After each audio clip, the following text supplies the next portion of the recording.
Jackson Powers Johnson likes to play like a psycho.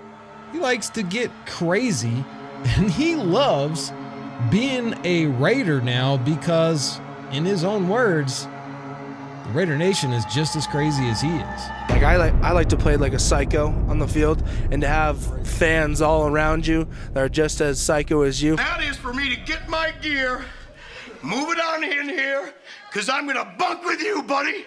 We're going to be buddies. We're going to be pals. We're going to wrestle around. Old Matt's going to be your shadow. Here's you, here's Matt. There's you, there. I love it. Just bring it. Fit right in. I love to see this enthusiasm. I love to see young players buying into the team's culture and motto right from the beginning. And if you like what JPJ had to say, well, check out what Coach Antonio Pierce had to say about Christian Wilkins. Played a little basketball, a little team bonding. You know who the best player was? Christian Wilkins. Not even close. We're all sitting there like, what in the world is this? 300-pound man dunking, bending, doing all this stuff that he's able to do. But more importantly, the love, the leadership, the passion, the desire to win. We got to bring in winners. We got to bring in guys that want to win, that's going to strain. There's two gentlemen that's in this building every day before coaches. Max Crosby, Christian Wilkins. They happen to be on the same D-line playing next to each other. God bless everybody else. Don't worry about our quarterbacks, buddy. Worry about yours. Worry about yours. Anytime a 300-pound man can dunk a ball, that's an athlete. And when you look at what Max Crosby has said on multiple occasions about having Christian Wilkins on the team, and the fact that this is the first time since he came to the NFL as a Raider that he has somebody that is driving just as hard as he does. He hasn't had this in any player that's been on the line that's been able to get on the level that he has since Ngakoue. And that's according to his own words, that since Ngakoue, he hasn't had a Batman Robin type relationship that he can really rely on is going to push it to that next level. Now, this is not putting anything against Malcolm Koonce. Malcolm Koonce balled out last year, and he did fantastic, but he didn't really do so until the end of the season, and he didn't really get into his own until now.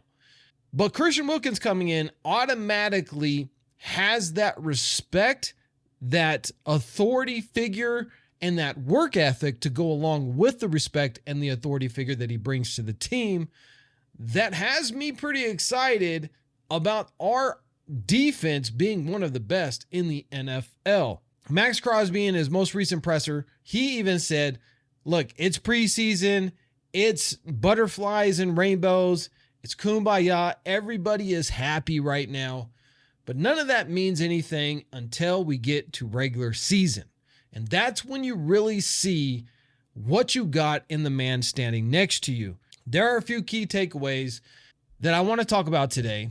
Let's talk about a couple of things. One, Max Crosby gave big kudos to Aiden O'Connell. Now, we know reports have come out that Aiden O'Connell has been lighting it up in OTAs and in mandatory training camp. Actually, Jacorian Bennett picked him off for the first time. And that's great on Jacorian Bennett, something that AOC is going to have to clean up. However, what is good to see is that Max Crosby said that he's talking smack back, something he never did at all last year. Guys are getting in his face. Max Crosby, Christian Wilkins, Malcolm Koonce, Tyree Wilson, they're getting in his face as they're, doing these practice drills and stuff. And he's talking back. He's standing his ground because he's put in the work over the past year, as well as all of the offseason, to say, you know what, I deserve to be here, and I have the confidence that I'm going to be here. And that's what real winners do. Real winners don't back down, because defensive linemen are like sharks. Once they smell blood in the water, it's game over. If you are a quarterback, you got to stand your ground. As much as we all hate Patrick Mahomes, you have to admit, this dude stands his ground and he stands it well against Max Crosby. They jaw at each other every single time they meet, and he doesn't back down. Other quarterbacks might back down, but not Mahomes. And that's what you want in a quarterback.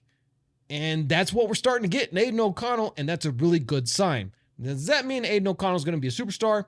We don't know what Aiden O'Connell is going to be yet, but it is a step in the right direction, the progression that a quarterback needs to make. So with that being said, I think that the Raiders are as deeply talented as we have been since our last Super Bowl in 2002.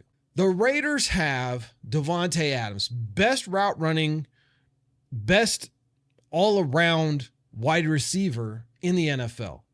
We have one of the best number 2 wide receivers and most underrated wide receivers in Jacoby Myers.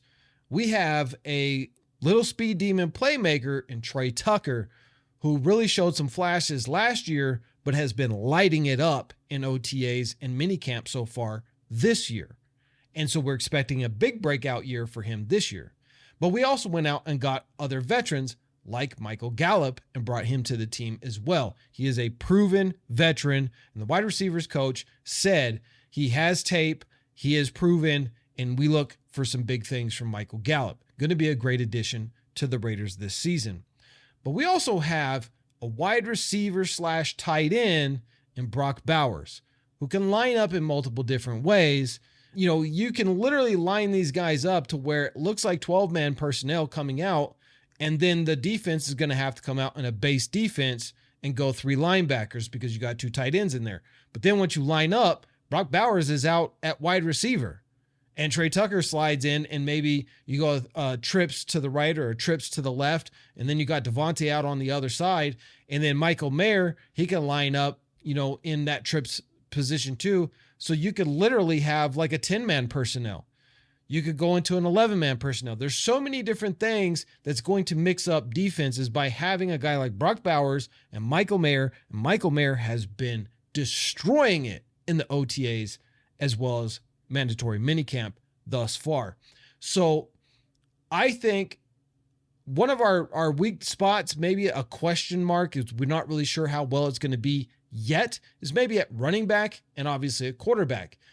There's a lot to prove there. Can Zamir White take over the job of Josh Jacobs and be as productive as Josh Jacobs was 2 years ago?